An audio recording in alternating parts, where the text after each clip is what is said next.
The third ITU World Cup of the year took place in Chengdu, the capital of China's southwest province of Sichuan. With Olympic ranking points up for grabs, over 70 were in the field for the men's race, which began with a non-wetsuit swim in the man-made lake. Warm temperatures and clear blue skies made a fantastic backdrop to the second event to be held in this venue, purpose-built with triathlon in mind. The large field would prove problematic, particularly around the turns, as everybody tried to hold their positions. Out in front were the Belgian Martin van Riel and Austria's Alois Nabel, who were matching each other stroke for stroke. It was those two that entered the transition zone first as they sought to gain whatever advantage they could, setting off on the 40-kilometre bike. By the time they were ready to go, the large group behind had joined them, and a steady stream of athletes desperately tried to avoid any collisions that could cost them vital seconds as they located their bikes in the packed transition zone. New Zealand's Ryan Sissons, who exited the water some 30 seconds behind the leaders, suffered a puncture on the first lap which didn't help his cause, and he was forced to withdraw. The large lead group were taking it in turns to share the workload as they looked to give themselves the best advantage they could ahead of the 10k run. As the race wore on, the large group started to stretch out as the field negotiated some of the tight turns on the technical course. By the midway point though, the 40-plus chase group had bridged up to form one large lead group. There was a two-man breakaway on the final lap as Gaspar Riveros from Chile and Japan's Kohei Tsubaki tried to give themselves an advantage over the large pack behind them.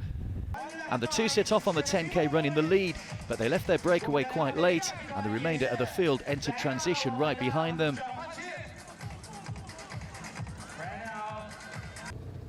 Riveros was soon fighting a lone battle at the front, but working on his own was struggling to increase the gap.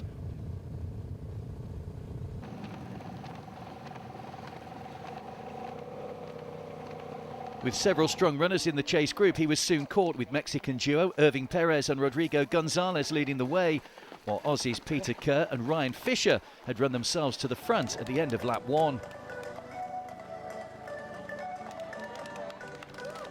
7 men were now trying to pull away from the rest of the field.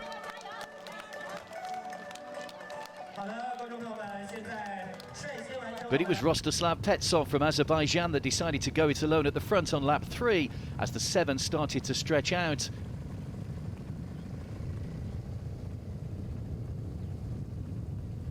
On the final lap though, Fisher and the USA's Kevin McDowell had caught up to make for an exciting end to the race.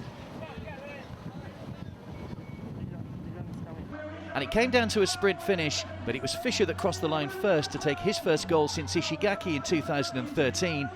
Petsov came in second, with McDowell taking the bronze on what was a grueling day for the elite men.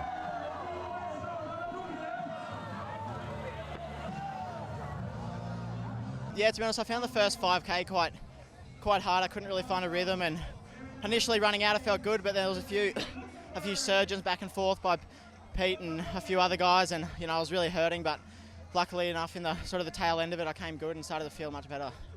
It's second podium in my life in World Cup, and I'm very happy.